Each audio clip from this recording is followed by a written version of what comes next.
com o batismo de Cristo, Verrocchio passou de professor de Leonardo a seu colaborador. Ele havia ensinado a Leonardo os elementos esculturais da pintura, em especial a modelagem, e também de que maneiras um corpo em movimento se contorce. Mas Leonardo, usando finas camadas de tinta a óleo, translúcidas e transcendentes, e seu talento tanto para a observação quanto para a imaginação, levou a arte a um patamar totalmente diferente.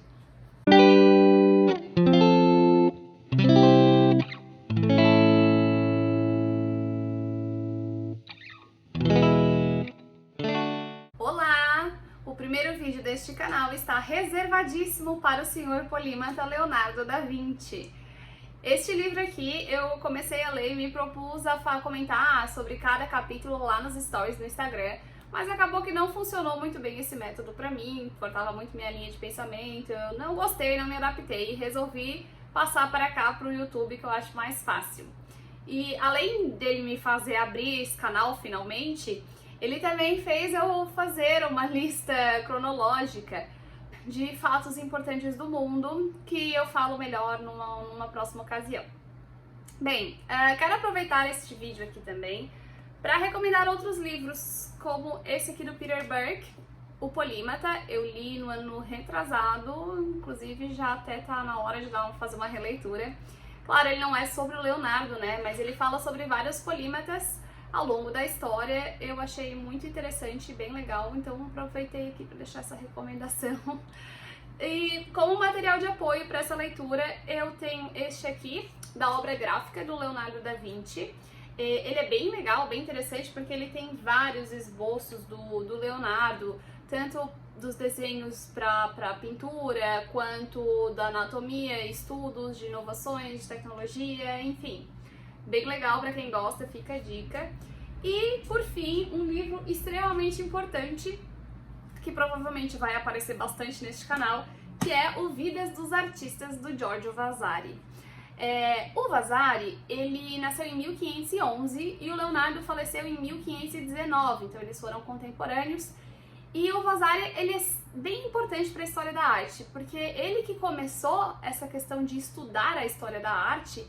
Ele que veio com a palavra gótica, até então a gente não falava que era arquitetura gótica, era arquitetura da França. E ele fez esse livro aqui com várias biografias dos arquitetos e artistas notáveis da época. Eu já separei alguns que eu quero ler em breve e trago pra cá também. E além disso, ele também era arquiteto, ele era pintor, ele pintou a Duomo di Brunelleschi, lá da Santa Maria del Fiore em Firenze. Ele é bem importante. E ele que fez a primeira biografia do Leonardo, que eu vou ler depois dessa daqui, do Walter Isaacson, que tem 33 capítulos mais a introdução. Ele tem uma linha cronológica aqui no começo que eu achei bem legal, eu adoro uma linha cronológica. E com os principais fatos da vida do Leonardo e as obras e tal. E aí a introdução se chama Eu Também Sei Pintar. Porque quando o Leonardo foi pedir um emprego lá em Milão, ele escreveu uma carta falando, né, das suas aptidões, seu currículo. Tinha 11 parágrafos. Nos 10 primeiros, ele falou de toda a sua aptidão em fazer pontes, engenharia, em fazer armas para as guerras, até mesmo veículo blindado. E no 11º que ele vai citar que ele também era pintor. Mas assim, ao mesmo tempo que eu já ouvi falar, não sei a fonte, faz muito tempo, eu tinha isso na minha memória, que o Leonardo não gostava muito de ser rotulado como pintor. Bom, por um lado até entendo, né, porque ele era um polímata, ele sabia fazer muitas coisas e, na verdade, dentro de todos os pintores da época, Leonardo deixou poucas obras, porque ele não terminava e, de fato, não era assim o foco dele. Ele tinha várias vertentes, então talvez seja verdade, talvez não.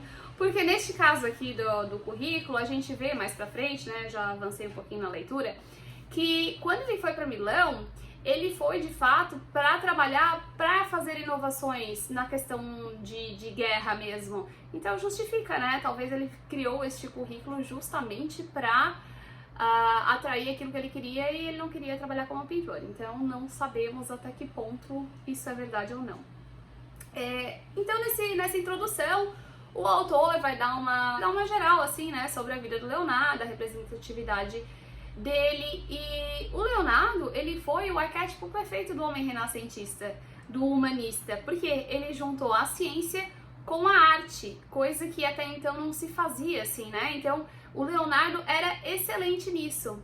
Fora que assim, o Leonardo tem uma palavra que eu acho que dá pra definir essa figura tão excêntrica: curiosidade. Ele era curioso demais, mas assim, num nível que a gente não consegue entender. A gente fica 5 minutos observando um objeto e já acha demais, já fica entediado. O Leonardo passava horas, até mesmo o dia inteiro, observando um pássaro, uma flor, porque ele queria entender como funcionava. E ele queria fazer essas coisas através da experiência, da observação. É uma coisa que a gente não consegue entender. E eu acho até, eu entro em conflito um pouquinho aqui com o autor, porque ele fala que o Leonardo tem uma genialidade humana e não uma genialidade divina. Ele até compara com o Newton e o Einstein, que eram para ele, né, para o autor, a genialidade desses dois físicos era divina, porque a gente não consegue entender, não é qualquer pessoa que consegue, né, conceber toda essas teorias que eles trouxeram. E já o Leonardo a gente consegue entender, mas eu acho que não é por isso que ela deixa de ser divina, porque o Leonardo, o que ele fazia era um dom, era nato, ele nasceu assim. Eu acho que é tão divina quanto, e assim, a gente pode até entender a arte e tudo mais, mas fazer é outros 500, né? Então eu discordo um pouquinho do autor nessa questão, mas entendo o que ele quis dizer. Ele vai citar também que o Leonardo tinha falta de disciplina porque ele era muito fantasioso, ele largava as coisas. De fato, ele largou muitas coisas, deixou muitas coisas incompletas, mas ao mesmo tempo vou defender um pouquinho aqui quem trabalha com criatividade, sabe que quando a gente tem uma ideia, ela simplesmente brota do nada, e se a gente não anotar, a gente esquece. Então eu acho que isso meio que era o que acontecia com o Leonardo também. Ele era um polímata, ele era muito bom em muitas coisas, tinha interesse em muitas áreas. Então o que acontece? Quando ele tinha uma ideia, provavelmente ele parava tudo que ele estava fazendo para anotar e se empolgava com aquilo ali e queria desenvolver melhor aquela ideia. E provavelmente isso fazia com que ele abandonasse outras ideias e, né, acontecia isso de não retomar. Mas ao mesmo tempo, ele não finalizava algumas obras e várias outras coisas porque ele sempre achava que dava para melhorar. Ele era muito perfeccionista, então acaba que isso travou um pouco ele também. Então, né, aquela coisa, gênio, mas era da personalidade dele também ser assim, mas só defendendo um pouquinho o lado dele. Mas de fato ele era bem fantasioso. E se não fosse também toda essa fantasia ligada com a curiosidade dele, ele não ia ter tantas invenções, né? As invenções dele eram muito visionárias. Hoje a gente vê que tudo isso já tá aí, já existe, é muito fácil de entender, mas se a gente voltar pra época, vamos lá, era extremamente inovador. E acho que as pessoas até achavam que ele era meio maluco, né? Bom, aí o autor vai falar que a gente tem 7.200 páginas do seu caderno, muito bem preservados, e é interessante esse caderno dele, porque assim, o papel era muito caro, então ele aproveitava cada pedacinho do papel, e ele adorava fazer lista de tudo, de coisa que tinha que comprar, itens que ele tinha que fazer na rotina, e aí na rotina dele tinha itens como medir a cidade de Milão, porque ele queria desenhar a cidade. Isso parece assim, soa muito ok e tal, mas não é, gente. Medir uma cidade, na época Milão já era grande, não é assim um vilarejozinho não. E ele era um item que ele ia fazer na tarde, assim, à tarde vou lá medir Milão. Não é normal, não é. Bom, então ele dá essa contextualizada assim geral, e aí no primeiro capítulo, que é sobre a infância, vai contar, né, que ele nasceu em 1452, filho bastardo, o que pra ele na época não foi um problema, porque ele era filho de aristocrata e isso tava tudo certo, assim. Inclusive foi até bom pra ele, porque ele não precisou fazer escola clássica e nem seguir a profissão do pai. O pai dele era tabelião. Então, o primeiro filho também seguiria a profissão do pai. Como ele era bastardo, ele não poderia seguir essa profissão. E aí ele pôde desenvolver a curiosidade dele, ele pôde fazer o que ele quis. E ele não teve como ele não teve a escola clássica, ele acabou não aprendendo latim. E ele se sentia um pouco frustrado com isso. Mais pra frente a gente consegue ver, assim, que ele não conseguiu aprender latim, mas que ele achava que era importante, assim. É interessante também que o autor fala sobre outros bastardos da época, como o Petrarca, o Boccaccio e o Alberti, que vai ser influência do Leonardo, de tantos outros pintores também da época. E uma notícia interessante que saiu ontem é que a mãe do Leonardo parece que era uma princesa, mas ainda não li bem essa notícia para falar, mas achei interessante, curioso, que saiu bem agora essa notícia. Bom, então o Leonardo, como ele não fez esses estudos clássicos, ele se dizia um autodidata. Ele dizia que ele aprendia com a própria experiência. E aí tem uma frase dele dizendo, né, que Leonardo da Vinci, discípulo della experiência. Desculpa, meu latim não é bom. Mas ele era o discípulo da experiência, né? Bom, o capítulo 2 se chama Aprendiz e o autor vai contar que em 1464 a primeira madrasta do Leonardo morreu. E o pai dele, então, leva ele de Vinci para Firenze, para morar lá. E ele dá uma contextualizada em Firenze dessa época. Firenze estava com 40 mil habitantes, mas já chegou a ter 100 mil antes da peste, que dizimou a Europa inteira, né? E ela estava muito bem desenvolvida na questão do comércio, era uma das alfabetizações mais altas da Europa. E essa taxa alta de alfabetização, esse centro financeiro por causa do comércio, fervilhou de um caldeirão de ideias, porque daí, o que acontece? Foi esse ano que o Leonardo foi morar em Firenze, foi o mesmo ano que o Cosimo de Medici faleceu. Ou seja, ele já tinha resgatado o classicismo, porque foi o Cosimo de Medici que fundou uma biblioteca lá em Firenze. Ele tinha uma coleção, um acervo bem grande de literatura greco-romana, e ele era apaixonado por isso, ele entendia bastante, então ele abriu essa biblioteca, e ele também fundou uma academia platônica, onde os intelectuais da época ali podiam se reunir para conversar e debater sobre esses assuntos clássicos. Então isso veio à tona e aí eles juntaram com o humanismo, que foi botar o homem como centro das coisas também e juntar as disciplinas, coisa que não se fazia antes. Então tudo isso foi uma soma de fatores que fez dar esse boom do Renascimento lá em Firenze. Com a ascensão do comércio, existiam muitos novos ricos e eles queriam afirmar essa nova posição, então eles acabaram se tornando mecenas. Eles encomendavam obras de arte dos ateliês, eles encomendavam roupas luxuosas, até mesmo na literatura. Então a cidade, Firenze, virou uma obra de arte. Bom, aí o autor vai contar que o Leonardo foi influenciado pelo Brunelleschi e pelo Alberti, mas na verdade todos os pintores da época foram influenciados por eles. O Brunelleschi já tinha feito a Duomo de Firenze, que já era extremamente conhecida, e ele também trouxe o desenho da perspectiva. E aí veio o Alberti e dá uma melhorada ainda nos estudos do Brunelleschi, e também ele faz um tratado, que é esse aqui da pintura, e que todos os artistas da época conheciam e seguiam também, então ele foi bem importante para todos. Na época, todo mundo foi influenciado pelo trabalho deles, de alguma forma.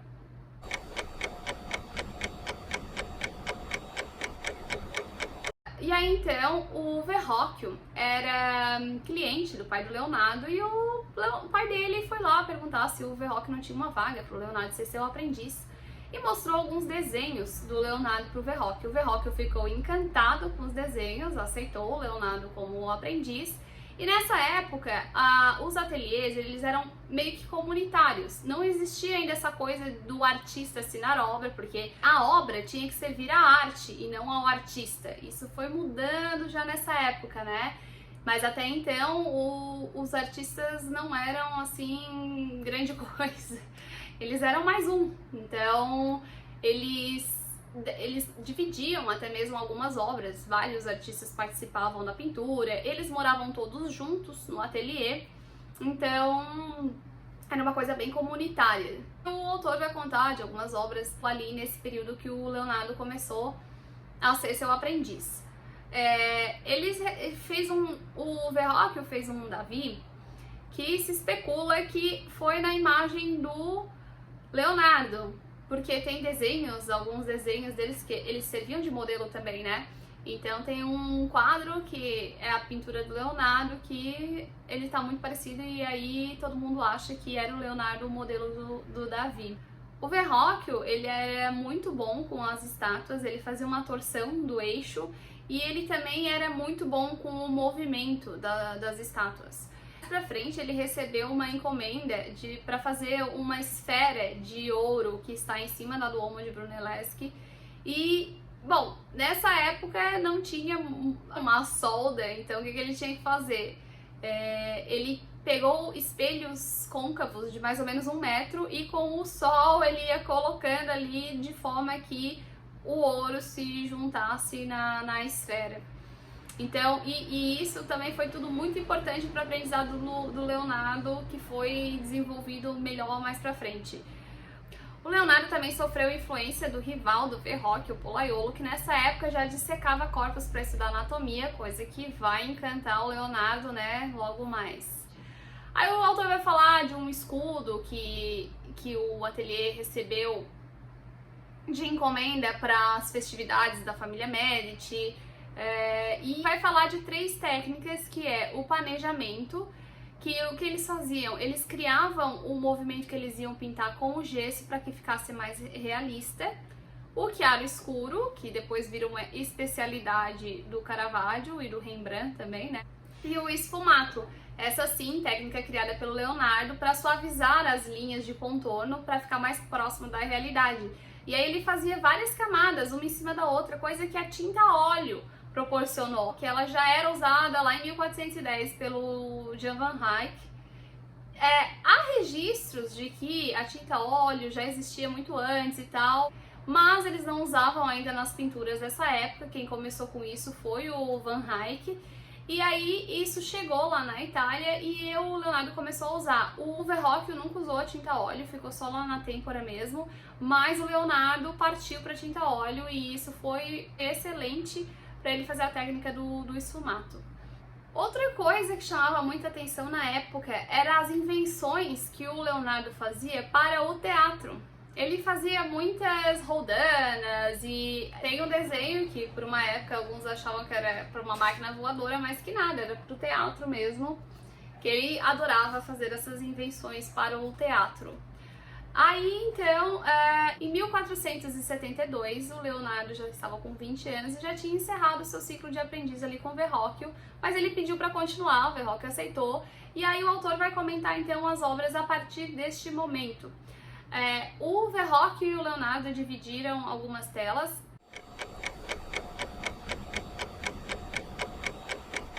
Outros aprendizes também participaram, mas de forma mais coadjuvante mesmo. O Verrocchio e o Leonardo que pintaram grande parte. A primeira obra é Tobias e o Anjo, que o Leonardo pinta o peixe e o cachorro, que aqui ela já está bem transparente, porque ele ainda estava aprendendo ali bem a técnica, né? E aí vem uma obra muito importante que os dois fizeram em colaboração, que é o Batismo de Cristo, que é essa obra aqui, que cada o Verrocchio fez este anjo aqui, esse aqui, e o Leonardo fez esse aqui. E ao ver a pintura do Leonardo, o Verrocchio ficou tão maravilhado, ele disse que estava muito melhor do que o dele e decidiu parar de pintar.